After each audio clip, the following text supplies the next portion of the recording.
എല്ലാവർക്കും നമ്മളുടെ ചാനലിലേക്ക് സ്വാഗതം. അപ്പോൾ ഇന്നത്തെ ഒരു വീഡിയോ എന്തെന്ന് വെച്ചിട്ടുണ്ടെങ്കിൽ, എല്ലാവർക്കും ആഗ്രഹമുണ്ട് അല്ലേ, ആഗ്രഹിച്ചതുപോലെയുള്ളൊരു ജീവിതം ഉണ്ടാകണം എന്നുള്ളത്. ഞാൻ കഴിഞ്ഞ വീഡിയോയിൽ പറഞ്ഞതുപോലെ തന്നെ രാത്രി കിടക്കുമ്പോൾ സമാധാനമായിട്ടും സന്തോഷമായിട്ടും കിടന്ന് ഉറങ്ങാൻ പറ്റിയാൽ, നല്ല ഒരു ഉറക്കം കിട്ടിയിട്ടുണ്ടെന്നുണ്ടെങ്കിൽ അതാണ് ഏറ്റവും വലിയൊരു കാര്യം. ഒരു സമയത്ത് ഞാൻ ഒരുപാട് ആഗ്രഹിച്ചിട്ടുണ്ടായിരുന്നു എനിക്ക് നല്ലൊരു ഉറക്കം കിട്ടണമേ എന്നുള്ളത്. നല്ലൊരു ഉറക്കം പോലും കിട്ടാതെ, ആഹാരം പോലും കഴിക്കാൻ പറ്റാതെ, അത്രയ്ക്ക് ഡിസ്റ്റർബിംഗ് ആയിട്ടുള്ളൊരു ലൈഫ് മുന്നോട്ട് കൊണ്ടുപോകുമ്പം എന്ത് ഹാപ്പിനെസ് ഉണ്ടാവും അല്ലേ?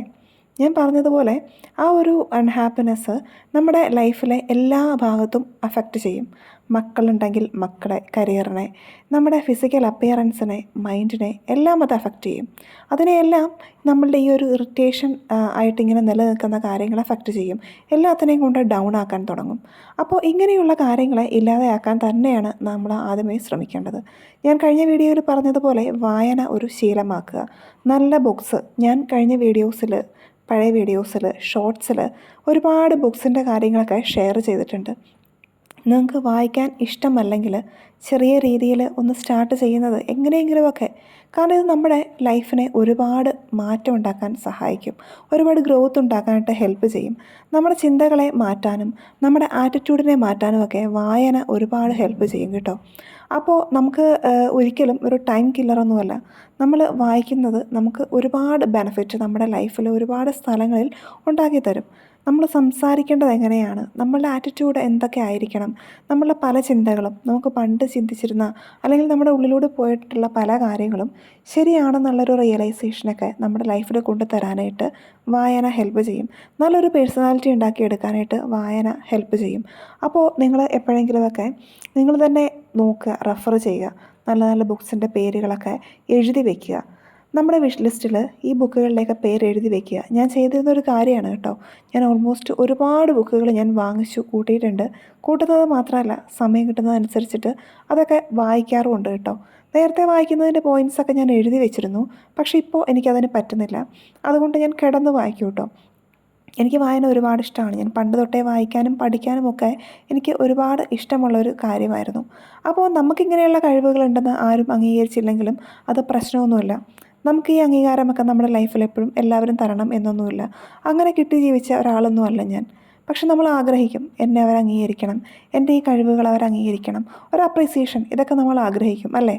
അതൊന്നും കിട്ടിയില്ലെങ്കിലും കുഴപ്പമൊന്നുമില്ല. നമ്മുടെ സാറ്റിസ്ഫാക്ഷനാണ് നമുക്ക് ഏറ്റവും വലുത്.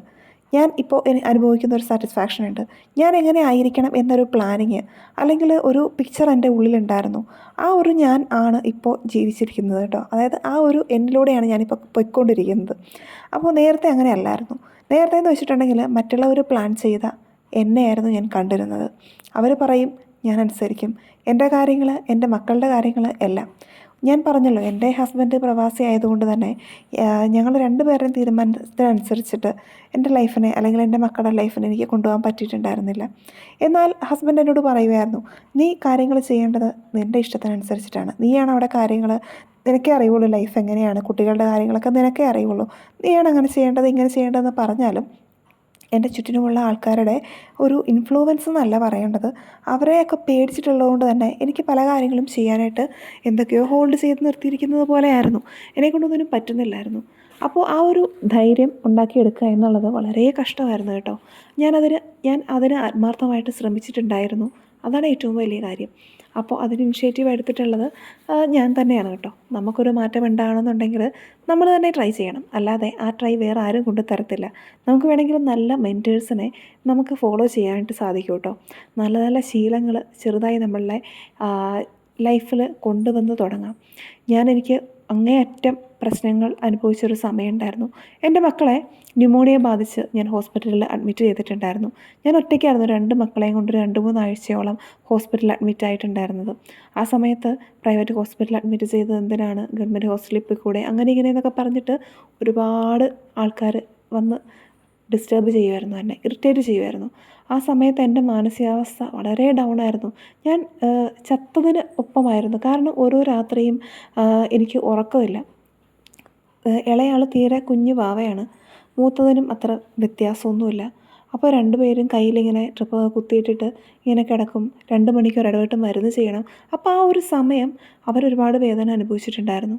അതിലുപരി അത് കാണുമ്പോൾ ഞാനും ഒരുപാട് ബുദ്ധിമുട്ടിയിട്ടുണ്ടായിരുന്നു. ഉറക്കമില്ലാതെയൊക്കെ ആ ഒരു സമയം എങ്ങനെ പാസ് ചെയ്തു എന്നുള്ളത് എനിക്കേ അറിയുള്ളൂ.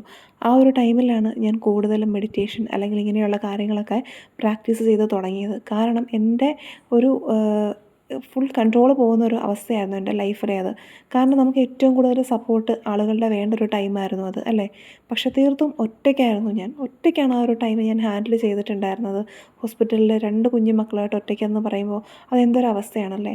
അതും മനസ്സിലാക്കാതെ ആ സമയത്ത് നമ്മളോട് ഇറിറ്റേറ്റ് ചെയ്യാനും നമ്മളെ കുറ്റം പറയാനും ഒരുപാട് ആൾക്കാർ എൻ്റെ ചുറ്റിലും ഉണ്ടായിരുന്നു. അപ്പോൾ ആ സമയത്തൊക്കെ ഞാൻ ഒരു ദിവസം പോലും സമാധാനമായിട്ട് കിടന്നുറങ്ങിയിട്ടില്ല. പക്ഷേ അതിനുശേഷം എൻ്റെ ലൈഫിൽ ഒരുപാട് മാറ്റങ്ങൾ ഞാൻ ധൈര്യപൂർവ്വം അല്ലെങ്കിൽ തീരുമാനങ്ങൾ എടുത്തിരുന്നു ഞാൻ ആ സമയത്ത്. ഞാനും ഹസ്ബൻഡും കൂടിയാണ് കേട്ടോ. പക്ഷേ ഹസ്ബൻഡ് പറയുന്ന കാര്യങ്ങൾ ധൈര്യപൂർവ്വം എനിക്കിവിടെ ചെയ്യാനായിട്ട് എനിക്കൊരു ധൈര്യം വേണം, അല്ലേ? അത് എങ്ങനെയൊക്കെ ആ ഒരു ധൈര്യം എൻ്റെ ഉള്ളിൽ നമ്മുടെ പ്രപഞ്ചശക്തി അല്ലെങ്കിൽ ദൈവം കൊണ്ടുതരികയായിരുന്നു. അപ്പോൾ ഞാൻ കൃത്യമായിട്ട് മെഡിറ്റേഷൻ എനിക്ക് പ്രോപ്പറായിട്ട് ചെയ്യാനുള്ളൊരു സൗകര്യമൊന്നും എനിക്കന്നില്ലായിരുന്നു. പക്ഷേ ഞാൻ എൻ്റെ മൈൻഡ് കംപ്ലീറ്റ്ലി എനിക്ക് ഒരു മെഡിറ്റേഷൻ ചെയ്യണം, അല്ലെങ്കിൽ ഞാൻ ആഗ്രഹിക്കുന്ന രീതിയിൽ എനിക്ക് എൻ്റെ ലൈഫിൽ മാറ്റം വരുത്തണം. കാരണം എനിക്ക് ഉറപ്പുണ്ടായിരുന്നു ഇനി ചേഞ്ച് ചെയ്തിട്ടില്ല എന്നുണ്ടെങ്കിൽ എൻ്റെ ലൈഫിൽ എനിക്ക് ഒരു മാറ്റങ്ങളെയും കൊണ്ടുവരാൻ സാധിക്കില്ല എന്നുള്ളൊരു കാര്യം എൻ്റെ മനസ്സിൽ ഞാൻ ഉറപ്പിച്ചിട്ടുണ്ടായിരുന്നു. അപ്പോൾ ആ ഒരു സമയത്ത് തോന്നിയ ചില ചിന്തകൾ കാര്യങ്ങളൊക്കെ ഞാൻ എൻ്റെ ലൈഫിൽ അപ്ലൈ ചെയ്ത സമയം തൊട്ടാണ് എനിക്കൊരു എന്തെങ്കിലുമൊക്കെ ചേഞ്ചസ് എൻ്റെ ലൈഫിലുണ്ടായത്. നല്ല ചേഞ്ചസ്, നല്ല ഒരുപാട് മാറ്റങ്ങൾ അന്ന് തൊട്ടാണ് എൻ്റെ ലൈഫിൽ അല്ലെങ്കിൽ എൻ്റെ മക്കളുടെ ലൈഫിൽ ഉണ്ടായി തുടങ്ങിയിട്ടുള്ളത്. അപ്പോൾ ഞാൻ പറഞ്ഞല്ലോ, നമുക്ക് ചേഞ്ച് വരണം എന്ന് നമ്മൾ ആത്മാർത്ഥമായിട്ട് ആഗ്രഹിച്ചാൽ മാത്രം പോരാ. ആ ഒരു തീരുമാനത്തിലൊരു കോൺഫിഡൻസ് ഉണ്ടായിരിക്കണം, ഒരു ധൈര്യം ഉണ്ടായിരിക്കണം, അല്ലേ? ആര് വന്ന് പേടിപ്പിച്ചാലും ആര് വന്ന് പറഞ്ഞാലും നമുക്കതിൽ നിന്ന് മാറാൻ പറ്റരുത്. നമ്മളുടെ തീരുമാനങ്ങളിൽ ഉറച്ചു നിൽക്കാനുള്ള ഗട്ട്സ് നമുക്കുണ്ടായിരിക്കണം. അതാണ് വേണ്ടത് കേട്ടോ. ഇപ്പോൾ ആരൊക്കെ എന്തൊക്കെ പറഞ്ഞിട്ടുണ്ടെങ്കിൽ എനിക്ക് ആ ഒരു ധൈര്യം ഇല്ലയെന്നുണ്ടെങ്കിൽ മുന്നോട്ട് പോകാൻ പറ്റില്ല തീർച്ചയായിട്ടും. അപ്പോൾ എനിക്ക് പണ്ടൊന്നും ഒരു ധൈര്യം ഇല്ലായിരുന്നു. കാരണം നമ്മുടെ ധൈര്യമില്ലായ്മ മറ്റുള്ളവർക്ക് മനസ്സിലായിട്ടുണ്ടെങ്കിൽ ഇതിനെ 2 പേടിപ്പിച്ചാൽ മതി, വലിയ ഒന്നും പറയത്തൊന്നുമില്ല, ആ ഒരു രീതിയായിരിക്കും കേട്ടോ. അപ്പോൾ എന്നോട് പലർക്കും ആ ഒരു മെൻറ്റാലിറ്റി ആയിരുന്നു. അപ്പോൾ ഞാനതൊന്ന് ചേഞ്ച് ചെയ്തു എൻ്റെ ആറ്റിറ്റ്യൂഡ്. കാരണം നമുക്ക് വിദ്യാഭ്യാസമുണ്ട്, അറിവുണ്ടെന്ന് പറഞ്ഞിട്ട് കാര്യമില്ല. നമ്മളുടെ അറിവും കാര്യങ്ങളും ഒക്കെ നമ്മുടെ ലൈഫിൽ അപ്ലൈ ചെയ്യുമ്പോഴാണ് അതിൽ എന്തെങ്കിലുമൊക്കെ ഒരു അർത്ഥം വരുന്നത്, അല്ലേ? വെറുതെ ജീവിച്ച് പോയിട്ട് കാര്യമില്ല. നമുക്ക് നമ്മുടെ ലൈഫിൽ എന്തെങ്കിലുമൊക്കെ അച്ചീവ് ചെയ്യാനും എന്തെങ്കിലുമൊക്കെ ചെയ്യാനും പറ്റണം. നല്ലൊരു വ്യക്തിയായിട്ടിരിക്കുക, നല്ല ഭാഷയിൽ സംസാരിക്കുക, മക്കളോടാണെങ്കിൽ പോലും നല്ല ഭാഷയിൽ പെരുമാറാൻ സാധിക്കുക. മക്കൾ എത്ര വലുതായാലും ഞാൻ അപ്പനാണ് അമ്മയാണ് എന്നും പറഞ്ഞ് എനിക്ക് എൻ്റെ മക്കളോട് എത്ര മോശമായിട്ട് വേണമെങ്കിലും സംസാരിക്കാം, എന്ത് വേണമെങ്കിലും പറയാം, എന്ത് തോന്നിവാസം വേണമെങ്കിലും സംസാരിക്കാം എന്ന് വിചാരിക്കുന്നതൊന്നും ഒരിക്കലും ഒരു നല്ല പേരൻറ്റിൻ്റെ ലക്ഷണമല്ല. നമ്മുടെ പെരുമാറ്റം നല്ലതാണെങ്കിൽ മാത്രമേ നമ്മളോട് നമ്മുടെ മക്കളായാലും ആരായാലും നല്ല രീതിയിൽ ബിഹേവ് ചെയ്യുള്ളൂ. ഈ റെസ്പെക്റ്റ് അല്ലെങ്കിൽ മര്യാദ, സ്നേഹം എന്നൊക്കെ പറയുന്നത് നമ്മൾ അങ്ങോട്ട് കൊടുത്തിട്ട് വാങ്ങിക്കേണ്ടതാണ് കേട്ടോ. അപ്പോൾ ഒരിക്കലും ഒരാൾ മാത്രം ഇങ്ങോട്ട് കൊണ്ട് തരേണ്ടതല്ല. നമ്മൾ അങ്ങോട്ട് കൊടുക്കേണ്ട അളവിൽ കൊടുക്കേണ്ട രീതിയിൽ കൊടുത്തിട്ടുണ്ടെങ്കിൽ നമുക്കത് ഇരട്ടിയായിട്ട് തിരിച്ചു കിട്ടും. എത്ര പ്രായം കുറഞ്ഞവരോടും എത്ര പ്രായം കൂടിയവരോടും മര്യാദയ്ക്കും നല്ല രീതിയിലും പെരുമാറാൻ പഠിക്കുന്നത് തന്നെയാണ് ഏറ്റവും നല്ല സ്വഭാവം. എന്നോട് എൻ്റെ റോൾ മോഡൽ ആരാണ് എന്ന് ചോദിച്ചിട്ടുണ്ടെങ്കിൽ ഉറപ്പായിട്ടും അത് ഞാൻ തന്നെയാണെന്ന് ഞാൻ പറയുള്ളൂ. പണ്ട് ബോധമില്ലാത്ത സമയത്ത് ഞാൻ മറ്റു പലരെയും വിചാരിച്ചിട്ടുണ്ടായിരുന്നു. പക്ഷേ കാലം തെളിയിച്ചു അവരൊക്കെ റോൾ മോഡലല്ല, സീറോ ആണെന്നുള്ളത് എൻ്റെ ലൈഫിൽ ഞാൻ മനസ്സിലാക്കി. അവരുടെ പെരുമാറ്റം കൊണ്ടും അവരുടെ രീതികൾ കൊണ്ടും ഇതൊന്നും അല്ല ലൈഫ് എന്നുള്ളത്. പക്ഷേ ഇപ്പോൾ എനിക്ക് പറയാൻ പറ്റും, ഞാൻ ഒരുപാട് സ്ട്രഗിൾ ചെയ്ത് ഒരുപാട് ഫൈറ്റ് ചെയ്താണ് ഞാൻ എന്തെങ്കിലുമൊക്കെ എൻ്റെ ലൈഫിൽ ഇപ്പോൾ ആയിട്ടുള്ളത്. എനിക്ക് നന്നായിട്ട് പറയാൻ പറ്റും. അപ്പോൾ എൻ്റെ റോൾ മോഡൽ ഞാൻ തന്നെയാണെന്ന് എനിക്ക് ധൈര്യമായിട്ട് പറയാൻ പറ്റും. ഞാനതുപോലെ സ്ട്രഗിൾ ചെയ്തിട്ടുള്ള ഒരു അമ്മയാണ്. അപ്പോൾ നമുക്ക് നമ്മുടെ ലൈഫിൽ ചില കാര്യങ്ങളൊക്കെ നേടിയെടുക്കണമെങ്കിൽ സ്ട്രഗിൾ ചെയ്യേണ്ടി വരും. ആ സ്ട്രഗിൾ നല്ലതിന് വേണ്ടിയാണെന്ന് മാത്രം വിചാരിക്കുക. ഒരു ഫേസിൽ കുറേ സ്ട്രഗിൾ ചെയ്തിട്ട് പിന്നെ നമുക്ക് എപ്പോഴും ആ സ്ട്രഗിൾ ഉണ്ടാകണമെന്നൊന്നുമില്ല. നമ്മുടെ മൈൻഡ് അല്ലെങ്കിൽ നമ്മുടെ ഒരു പീസ്ഫുള്ളായിട്ടുള്ള ഒരു അറ്റ്മോസ്ഫിയറിലേക്ക് നമുക്ക് എത്താൻ പറ്റും തീർച്ചയായിട്ടും. പക്ഷേ ഇനിഷ്യലി നമ്മൾ കുറേ സ്ട്രഗിൾ ചെയ്യേണ്ടി വരും, കുറേ അധികം സ്ട്രഗിൾ ചെയ്യേണ്ടി വരും. പിന്നെ നമ്മൾ ആഗ്രഹിക്കുന്ന ആ ഒരു ഫേസിൽ അല്ലെങ്കിൽ ആ ഒരു വൈബ്രേഷനിലൊക്കെ എത്താനായിട്ട് അധികം സമയമൊന്നുമില്ല. നമ്മൾ ആ ഒരു വൈബ്രേഷനിൽ എത്തിയിട്ടുണ്ടെന്നുണ്ടെങ്കിൽ നമ്മളതിനെ ഒന്ന് കണ്ടിന്യൂ ചെയ്ത് കൊണ്ടുപോയാൽ മാത്രം മതി. അതിന് ഞാൻ പറഞ്ഞിട്ടുണ്ട്, മെഡിറ്റേഷനിൽ കുറേ അധികം വേർഡ്സ് ഉണ്ട്, മാജിക് വേർഡ്സ് ഉണ്ട്. വോൾഫ് മാജിക് ബിഗിൻ നൗ എന്നുള്ള ഈ ഒരു മാജിക് സ്വിച്ച് വേർഡ് നിങ്ങൾ ചാൻറ്റ് ചെയ്ത് നോക്കിയേ. നമ്മുടെ ലൈഫിൽ ഒരുപാട് ചേഞ്ചസിനെ കൊണ്ടുവരാനായിട്ട് സാധിക്കും ഈ ഒരു സ്വിച്ച് വേർഡിന് കേട്ടോ. എൻ്റെ ലൈഫിൽ ഒരുപാട് ചേഞ്ചസ് വരുത്താനായിട്ട് ഹെൽപ്പ് ചെയ്തിട്ടുള്ളതാണ്. പക്ഷേ നമ്മുടെ മനസ്സിൽ നിറയും കറകളും ടോക്സിക്കായിട്ടുള്ള ചിന്തകളും ഈ കുറ്റവും പരദൂഷണവും അങ്ങനെയുള്ള കാര്യങ്ങളൊക്കെ വിചാരിച്ചിട്ട് ഇത് ചാൻറ്റ് ചെയ്തിട്ടുണ്ടെങ്കിൽ ഒരിക്കലും നടക്കില്ല കേട്ടോ. ഞാൻ പറഞ്ഞതുപോലെ നമ്മുടെ മൈൻഡിനെ എപ്പോഴും നമ്മൾ ഫ്രീ ആയിട്ട് വയ്ക്കണം. ഒരാളെപ്പോലും മോശമോ കുറ്റമോ വിചാരിക്കാൻ പാടില്ല. ഞാൻ ഇൻസ്റ്റയിൽ കഴിഞ്ഞ ദിവസം ഒരു വീഡിയോ ഇട്ടിട്ടുണ്ടായിരുന്നു. ചില ആളുകൾ കൂടുമ്പോൾ ഇമ്പമുണ്ടാകുന്നതാണ് കുടുംബം. ചില കുടുംബങ്ങളിൽ ആളുകളെല്ലാം കൂടി ഒരുമിച്ച് കൂടുമ്പോൾ പലപ്പോഴും പറയുന്നത് ആരുടെയെങ്കിലുമൊക്കെ കുറ്റങ്ങളായിരിക്കും. ഇത് ആണുങ്ങളിൽ കൂടുതലായിട്ട് കാണാറില്ല കേട്ടോ. സ്ത്രീകളിൽ തന്നെയാണിത് കാണുന്നത്. എന്തെങ്കിലുമൊക്കെ പരിപാടിക്ക് ഒത്തുകൂടുമായിരിക്കും, അല്ലെങ്കിൽ വെറുതെ ഇരിക്കുമ്പോൾ ഫോൺ ചെയ്യും. ഇപ്പോൾ കോളൊക്കെ ഫ്രീ ആണല്ലോ, അങ്ങോട്ടും ഇങ്ങോട്ടും വിളിക്കാനായിട്ട് മണിക്കൂറുകളാണ് ഒരു കോളിൻ്റെ ടൈമെന്ന് പറയുന്നത്. അതിൽ സ്വന്തം കുടുംബത്തിലെ സ്വന്തം കാര്യങ്ങളോ ആയിരിക്കില്ല പറയുന്നത്. മറ്റു കുടുംബത്തിലെ അംഗങ്ങളുടെ അല്ലെങ്കിൽ വേറെ ഏതെങ്കിലും കുടുംബത്തിലെ സ്ത്രീകളുടെയോ പെൺകുട്ടികളുടെയൊക്കെ കുറ്റങ്ങളായിരിക്കും. ചിലപ്പോൾ സ്വന്തം മക്കളുടെ മരുമക്കളുടെ കുറ്റങ്ങളായിരിക്കും പറയുന്നത്. അപ്പോൾ അങ്ങനെ പറഞ്ഞ് ഇവരിങ്ങനെ സമയം പോകുന്നത് അറിയില്ല. നമ്മുടെ എനർജി അങ്ങനെ നെഗറ്റീവായിട്ട് നമ്മൾ സ്പെൻഡ് ചെയ്തിട്ടുണ്ടെങ്കിൽ നമ്മൾ ഈ ചെയ്യുന്ന ഒരു കാര്യങ്ങൾക്കും ഒരു റിസൾട്ടും ഉണ്ടാവില്ല. നമ്മൾ ഈ ഫോൺ കോളൊക്കെ ഞാനിപ്പോൾ തീരെ കോൾ ചെയ്യാറില്ല. പക്ഷേ അല്ലാത്തപ്പോൾ ഇപ്പോൾ എനിക്ക് ഭയങ്കര വൊമിറ്റിങ്ങും കാര്യങ്ങളൊക്കെയാണ് കേട്ടോ. പക്ഷേ നേരത്തെ ആണെന്നുണ്ടെങ്കിലും ഞാൻ ഫോൺ കോളിന് വേണ്ടി അധികം സമയം കണ്ടെത്താത്തയാളാണ് കേട്ടോ. എനിക്ക് ഈ ഫോണിൽ ഒരുപാടിരുന്ന് സംസാരിക്കുന്നതൊന്നും താല്പര്യമില്ല. എന്തെങ്കിലും കാര്യങ്ങളൊക്കെ ഉണ്ടെങ്കിൽ മെസ്സേജ് അയക്കും. ആരെങ്കിലും ഇങ്ങോട്ട് മെസ്സേജ് അയച്ചിട്ടുണ്ടെങ്കിൽ പ്രോപ്പറായിട്ട് റിപ്ലൈ കൊടുക്കും. പക്ഷേ ആ ചാറ്റിങ് പോലും ഒരുപാട് നേരം അങ്ങനെ ഇരുന്ന് ചാറ്റ് ചെയ്യുന്നൊരു സ്വഭാവമൊന്നും എനിക്കില്ല. അപ്പോൾ നമ്മുടെ ലൈഫിൽ കുറേ കാര്യങ്ങൾക്കൊരു കൺട്രോൾ വെച്ചിട്ടുണ്ടെങ്കിൽ അത് വളരെ നല്ലതാണ്. അപ്പോൾ അങ്ങനെ ഒരു കാര്യം എനിക്കത് പണ്ട് തൊട്ടേ എൻ്റെ ഒരു ശീലമാണ് കേട്ടോ. എനിക്കങ്ങനെ ഒരുപാട് നേരം സംസാരിക്കുന്നത് അങ്ങനെ കാര്യം പറഞ്ഞു കഴിഞ്ഞിട്ട് ഞാൻ ഫോൺ അങ്ങ് വയ്ക്കും. എനിക്ക് മറ്റുള്ളവരുടെ കാര്യത്തിൽ എൻ്റെ ഏറ്റവും നല്ലൊരു ക്വാളിറ്റി ആയിട്ട് ഞാൻ എപ്പോഴും കാണുന്നതും അത് തന്നെയാണ് കേട്ടോ. മറ്റുള്ളവരുടെ കാര്യങ്ങളിൽ ഞാൻ ഇടപെടാറില്ല. ഓരോരുത്തർക്കും ഓരോരുത്തരുടെ വ്യക്തിത്വം ഉണ്ടല്ലേ. ഓരോരുത്തർക്കും അവരുടേതായിട്ടുള്ള പേഴ്സണാലിറ്റി ഉണ്ട്. ഓരോരുത്തരുടെയും ജീവിത സാഹചര്യം എന്താണെന്നും അവരെന്തിലൂടെയാണ് കടന്നു പോകുന്നതെന്നും ഒന്നും നമുക്കറിയില്ല. അപ്പം നമുക്കറിയാത്ത ഒരു കാര്യം, അത് വല്ലവരുടെയും ലൈഫിലൊരു കാര്യം നമ്മൾ എന്തിനും ആവശ്യമില്ലാതെ ചെയ്യാൻ പോകണം? ആവശ്യമില്ലാത്തടത്ത് അഭിപ്രായം പറയാൻ എന്തിനു പോകണം? നമ്മുടെ അഭിപ്രായം ചോദിച്ചിട്ടുണ്ടെങ്കിൽ നല്ലൊരു അഭിപ്രായമാണെന്നുണ്ടെങ്കിൽ മാന്യമായ രീതിയിൽ നമുക്കതിന് റിപ്ലൈ കൊടുക്കാം. അല്ലാതെ ഒരിക്കലും മറ്റുള്ളവരുടെ കാര്യത്തിൽ ഇടപെടാനോ അനാവശ്യമായിട്ട് കുറ്റങ്ങളും പരദൂഷണം പറയാനോ പോവാതിരിക്കുക ഏറ്റവും വലിയ ഒരു മാന്യത അത് തന്നെയാണ്. അപ്പോൾ അങ്ങനെ ഒരു നല്ല രീതിയിൽ നമ്മുടെ ക്യാരക്ടറിൽ നല്ല കുറേ കാര്യങ്ങൾ കൊണ്ടുവന്നിട്ടുണ്ടെങ്കിൽ തന്നെ ഒരുപാട് ചേഞ്ചസ് നമ്മുടെ ലൈഫിൽ വരുത്താൻ പറ്റും. പകുതി നെഗറ്റീവ് എനർജി അങ്ങനെ പോയി എന്ന് തന്നെ നമുക്ക് വിചാരിക്കാം. അപ്പോൾ നമ്മളിങ്ങനെയുള്ള പരദൂഷണ കമൻറ്റുകളിലും നെഗറ്റീവ് എനർജീസിലും നമ്മളത് കൊണ്ടുവരികയാണ്. ഇപ്പോൾ പലരും അയൽപക്ക വീടുകളിലൊക്കെ മണിക്കൂറുകളോളം പോയിരുന്ന് സംസാരിക്കുന്ന ആൾക്കാരുണ്ട്. അങ്ങനെ അതിൻ്റെ ആവശ്യമില്ല. ഈ ഫോൺ ചെയ്യുന്നത് പോലെ തന്നെയാണ് ഈ സൗഹൃദ സംഭാഷണങ്ങളൊക്കെ ഈ വേറൊരു ലെവലിലേക്ക് ആവുന്നതാണ് ഏറ്റവും മോശം. അതായത് ഇപ്പോൾ അടുത്ത വീട്ടിൽ പോയി സംസാരിക്കുന്ന ഇത് മണിക്കൂറുകൾ നീണ്ടുമ്പോൾ അവിടെ പല ടോക്കുകളും വരും, പല ആൾക്കാരെക്കുറിച്ചും സംസാരങ്ങൾ വരും. അതിൻ്റെ ആവശ്യമില്ല. സംസാരങ്ങളൊക്കെ ആവശ്യത്തിന് മാത്രം മതി, മിനിമലായാൽ മതി. അത് മറ്റുള്ളവരുടെ കാര്യങ്ങളും കുറ്റങ്ങളും കുറവുകളും പറയുമ്പോഴാണ് അത് നെഗറ്റീവ് ടോക്ക് ആവുന്നത്. അല്ലെങ്കിൽ അങ്ങനെ ആക്കാതിരിക്കുക. നല്ല സമയം നമ്മളൊരാളുമായിട്ട് സംസാരിക്കുമ്പം അത് ഒരു മ്യൂച്വൽ ബെനിഫിറ്റ് ഉണ്ടായിരിക്കണം. അവിടെ ഒരു സന്തോഷം ഉണ്ടായിരിക്കണം. അവിടെ ഒരു പോസിറ്റീവ് എനർജി ഫോം ചെയ്യണം. അല്ലാതെ നെഗറ്റിവിറ്റി സ്പ്രെഡ് ചെയ്യാനും നെഗറ്റിവിറ്റി ഫോം ചെയ്യാനും വേണ്ടി ഉണ്ടാകുന്നൊരു വേദി ആവരുത് ആ ഒരു സംസാരം എന്ന് പറയുന്നത്. ഞാനതെപ്പോഴും വിചാരിക്കുന്ന ഒരു കാര്യമാണ് കേട്ടോ. അപ്പം ഞാൻ ഒരാളുടെയും കാര്യത്തിൽ ഇടപെടാറില്ല, ഒരാളുടെയും കാര്യത്തിൽ അഭിപ്രായം പറയാറില്ല. അതാണ് ഏറ്റവും നല്ല ഒരു ഇതെന്ന് പറയുന്നത്. അപ്പോൾ ഞാൻ മെഡിറ്റേഷനിലും പഠിച്ചിട്ടുള്ള ഒരു കാര്യമാണ് നമ്മൾ മറ്റുള്ളവരെക്കുറിച്ച് പരദൂഷണം പറയാതിരിക്കുക. നമ്മുടെ കാര്യങ്ങളൊക്കെ അല്ലെങ്കിൽ നമ്മുടെ ആഗ്രഹങ്ങൾ മാനിഫെസ്റ്റ് ആകണം എന്നുണ്ടെന്നുണ്ടെങ്കിൽ ഈ കാര്യങ്ങളൊക്കെ നമ്മൾ പാലിച്ചാൽ മാത്രമേ സാധിക്കുകയുള്ളൂ.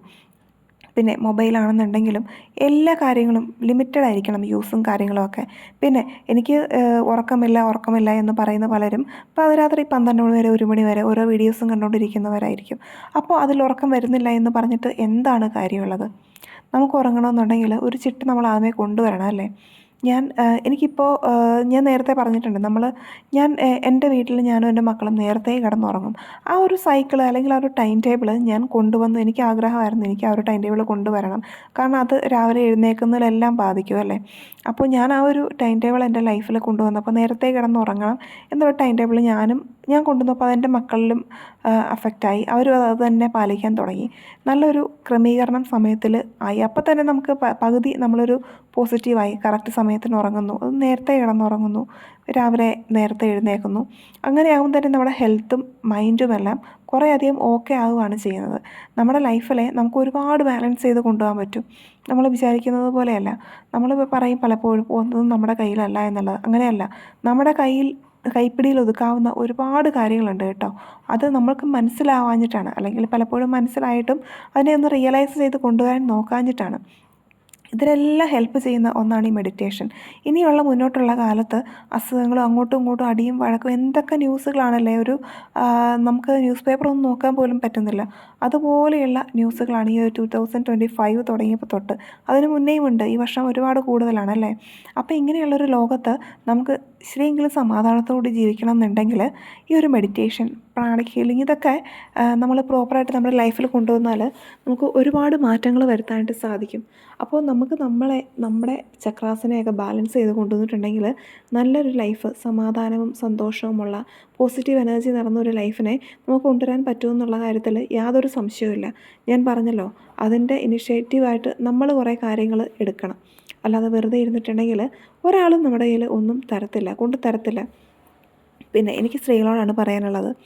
ഞാൻ കഴിഞ്ഞ വീഡിയോയിൽ പറഞ്ഞതുപോലെ പെണ്ണുങ്ങളാണെങ്കിൽ കുറച്ച് ധൈര്യമില്ലാതെ ഇനി മുന്നോട്ട് ജീവിക്കാൻ പറ്റില്ല. കാരണം അതങ്ങനെയാണ്. ചെറുപ്പത്തിലെ ഇപ്പോൾ എത്ര പെൺകുട്ടികളാണ് സൂയിസൈഡ് ചെയ്യുന്നത് അല്ലേ. ഈ ഇടയ്ക്കും എല്ലാ ന്യൂസിൽ പട്ടിണിക്കിട്ട് ഒരു സ്ത്രീ മരിച്ചു. പേര് ഞാൻ മറന്നുപോയി. അവർക്ക് വേണ്ടിയൊക്കെ ഞാൻ വീഡിയോസ് ചെയ്തിട്ടുണ്ട് കേട്ടോ. പക്ഷേ ഇതിൽ എത്ര പെൺകുട്ടികൾ മരിച്ചു പോയിട്ടുണ്ടല്ലേ. മക്കളുള്ള സ്ത്രീകൾ വരെ മരിച്ചു പോകുന്നു. നമ്മുടെ അടുത്തിവിടെ സൂയിസൈഡ് ചെയ്തവരുണ്ട്. ഈ ഇടയ്ക്കും അങ്ങനെയുള്ള സംഭവങ്ങളൊക്കെ ഉണ്ടായി. എന്തുകൊണ്ടാണ് ഇങ്ങനെ സംഭവിക്കുന്നതെന്ന് ഇപ്പോൾ ഈ ഒരു മരണം ഉണ്ടായി കഴിഞ്ഞിട്ട് അവരുടെ വീട്ടുകാരൊക്കെ കേസും കാര്യങ്ങളും ഒക്കെ ആയിട്ട് മുന്നോട്ട് പോകുന്നുണ്ട്. ജീവിച്ചിരുന്നപ്പം ഇവരെന്തുകൊണ്ട് സപ്പോർട്ട് ചെയ്തില്ല? ഓക്കെ, കല്യാണം കഴിച്ചു വിട്ടു. അമ്മായിയമ്മയും ഹസ്ബൻഡും അങ്ങനെയായിരുന്നു. സ്വന്തം വീട്ടുകാർ എന്തുകൊണ്ട് ഈ പെൺകുട്ടിയുടെ അവസ്ഥ അറിഞ്ഞിട്ട് നിനക്ക് ഞാനുണ്ട്, നിന്നെ ഞങ്ങൾ നോക്കിക്കോളാം, നീ ധൈര്യമായിട്ട് ഇങ്ങോട്ട് വന്നോളൂ എന്ന് എന്തുകൊണ്ട് പറഞ്ഞില്ല? അപ്പോൾ ഇവരെയൊക്കെ മരണത്തിലേക്ക് തള്ളിവിട്ടതിന് കാരണം ഇവരുടെ വീട്ടുകാർ കൂടിയില്ലേ. പലപ്പോഴും കല്യാണം കഴിഞ്ഞിട്ടുണ്ടെന്നുണ്ടെങ്കിൽ സ്വന്തം വീട്ടുകാർ പോലും സപ്പോർട്ടില്ലാത്ത അവസ്ഥ ഒരുപാട് പെൺകുട്ടികൾ അനുഭവിക്കുന്നുണ്ട്. അപ്പോൾ എന്തെങ്കിലും പ്രശ്നങ്ങളുണ്ടെന്നുള്ളത് സ്വന്തം വീട്ടിൽ പറഞ്ഞാലേ അവരംഗീകരിക്കത്തില്ല. എങ്ങനെയൊക്കെ പിടിച്ച് നിൽക്കുക. പിന്നെ നിനക്ക് ഇച്ചിരി ദേഷ്യമുള്ളതല്ലേ, നിൻ്റെ സ്വഭാവം എന്തായിരിക്കും, അങ്ങനെയായിരിക്കും ഇങ്ങനെയായിരിക്കും എന്നും പറഞ്ഞുകൊണ്ട് സ്വന്തം വീട്ടുകാർ തന്നെ കുറ്റപ്പെടുത്തുന്ന അവസ്ഥയും ഉണ്ടാകും. അതുകൊണ്ട് എനിക്ക് പറയാനുള്ളത്, അവരെവരെയും വിശ്വസിച്ചൊന്നും ലൈഫ് മുന്നോട്ട് കൊണ്ടുപോകാമെന്ന് ഒരിക്കലും വിചാരിക്കരുത്. ഞാൻ അതുകൊണ്ടാണ് പറഞ്ഞത്, പെണ്ണായാൽ ആവശ്യത്തിന് തൻ്റെ ഇടം തന്നെ വേണം എന്നുള്ളത്. അപ്പോൾ വെറുതെ പാവമായിട്ടിരുന്ന് കരഞ്ഞിരുന്നാൽ അങ്ങനെ ലൈഫ് ലോങ് അങ്ങനെ അങ്ങ് പോകാനേ പറ്റുള്ളൂ. നമുക്ക് നല്ല രീതിയിൽ ജീവിക്കണം, സമാധാനവും സന്തോഷവും നമ്മുടെ ലൈഫിന് നമുക്ക് ഫിസിക്കലി മെൻ്റലി ഒരു സേഫ്റ്റി വേണമെന്നുണ്ടെന്നുണ്ടെങ്കിൽ നമ്മൾ നല്ല രീതിയിൽ ബോൾഡായി തന്നെ പറ്റുള്ളൂ. ആ ഒരു ബോൾഡ്നെസ് കൊണ്ടുവരണമെന്നുണ്ടെങ്കിൽ നമ്മൾ ട്രൈ ചെയ്യണം. ഞാൻ കഴിഞ്ഞ വീഡിയോയിൽ പറഞ്ഞതുപോലെ തന്നെ എനിക്ക് ജീവിച്ചിരിക്കേണ്ട എന്ന് തോന്നിയ സാഹചര്യങ്ങൾ എൻ്റെ ലൈഫിൽ ഒരുപാട് ഉണ്ടായിട്ടുണ്ട്. അപ്പോൾ ഞാൻ പിന്നീട് ഞാൻ ചെയ്ത അങ്ങനെയുള്ള ഓരോ സാഹചര്യങ്ങളെ, ഓരോ ബ്ലോക്കുകളെ ഞാൻ തന്നെ എടുത്ത് മാറ്റാൻ തുടങ്ങി എന്നുള്ളതാണ്. നമ്മുടെ ലൈഫിൽ പല ബ്ലോക്കുകളും നമുക്കുണ്ടാവും. ടോക്സിക്കായിട്ടുള്ള ആളുകളായിട്ടായിരിക്കാം, സാഹചര്യങ്ങളായിരിക്കാം, നെഗറ്റീവ് എനർജീസ് ആയിരിക്കാം, നെഗറ്റീവ് സിറ്റുവേഷൻസ് ആയിരിക്കാം, എന്തുമായിക്കോട്ടെ. ചെറുപ്പത്തിലെ നമ്മുടെ ലൈഫിൽ നമുക്ക് കിട്ടിയ കുറേ നെഗറ്റീവ് അനുഭവങ്ങളായിരിക്കാം അല്ലേ. ചൈൽഡ്ഹുഡ് മെമ്മറീസ് ഒരുപാടുണ്ടായിരിക്കും. അപ്പോൾ അതിനെയൊക്കെ എടുത്ത് ആ ഒരു ബ്ലോക്കേജസിനെയൊക്കെ എടുത്ത് മാറ്റുക. നെഗറ്റീവ് എനർജീസ് തരുന്ന അല്ലെങ്കിൽ മെമ്മറീസ് തരുന്ന, വേദനിപ്പിച്ച അങ്ങനെയുള്ള കാര്യങ്ങളൊക്കെ ഒരു പേപ്പറിൽ എഴുതി ആ ഒരു കംപ്ലീറ്റ് എനർജി ആ പേപ്പറിലേക്ക് ആക്കിയിട്ട് അതിനെ കത്തിച്ച് കളയുക. നിങ്ങൾക്ക് എപ്പോഴൊക്കെ വിഷമങ്ങൾ തോന്നുന്നു അതിനെ അങ്ങ് എഴുതി കത്തിക്കുക. അതോടുകൂടി അത് ഇല്ലാതായി പോവുകയാണ് ചെയ്യുന്നത്. മെഡിറ്റേഷനിലെ ഏറ്റവും വലിയൊരു ടെക്നിക്കാണ് പേപ്പർ ടെക്നിക്ക് എന്ന് പറയുന്നത്. അതാണിത് കേട്ടോ. നമ്മുടെ എല്ലാ വിഷമങ്ങളും ആ ഒരു പേപ്പറിലേക്ക് എഴുതി അതിനെ കത്തിച്ച് കളയുക. അതോടുകൂടി ആ ഒരു വിഷമങ്ങളും ബ്ലോക്കേജുകളും ഇല്ലാതെയാവും. നിങ്ങൾക്ക് അത് ഒരു തവണ ട്രൈ ചെയ്തിട്ട് അതിൻ്റെ ഒരു എഫക്റ്റ് കിട്ടിയില്ല എന്നുണ്ടെങ്കിൽ നിങ്ങൾ റിപ്പീറ്റ് ചെയ്ത് ചെയ്യുക. കാരണം ആദ്യമേ എഫക്റ്റ് കിട്ടാത്തത് നമ്മുടെ മൈൻഡിൽ ഒത്തിരി ബ്ലോക്കേജ് ഉള്ളതുകൊണ്ടും തടസ്സങ്ങളുള്ളതുകൊണ്ടും ഡിസ്റ്റർബൻസ് ഉള്ളതുകൊണ്ടുമാണ് കേട്ടോ. പതുക്കെ ഇതിനെ ഓക്കെ ആക്കാൻ പറ്റും. ഒന്നും ചെയ്യാൻ പോലും തോന്നാത്ത മനസ്സാണ് എന്നുണ്ടെങ്കിൽ വോൾഫ് മാജിക് ബിഗിൻ നൗ എന്നുള്ള ആ ഒരു മാജിക് സ്വിച്ച് വേർഡെങ്കിലും ദയവ് ചെയ്ത് നിങ്ങൾ ഡെയിലി ചൊല്ലുക. ഒരുപാട് മാറ്റങ്ങൾക്ക് ലൈഫിൽ കൊണ്ടുവരാനായിട്ട് പറ്റും. അതിനുശേഷം മെഡിറ്റേഷനുള്ള ബാക്കി പ്രോസസ്സുകളിലേക്ക് നമുക്ക് കടന്ന് നമ്മുടെ ലൈഫിനെ അടിപൊളിയാക്കി എടുക്കാനായിട്ട് നമുക്ക് സാധിക്കും. ഞാൻ പറഞ്ഞല്ലോ, നമ്മുടെ ലൈഫിൽ എന്തെങ്കിലും ചേഞ്ച് കൊണ്ടുവരണം എന്നുണ്ടെങ്കിൽ നമ്മൾ ഒരു ഇനിഷ്യേറ്റീവ് എടുത്ത് തന്നെ പറ്റുള്ളൂ. വേറെ ആരും ഒന്നും ചെയ്യില്ല നമ്മുടെ ലൈഫിൽ.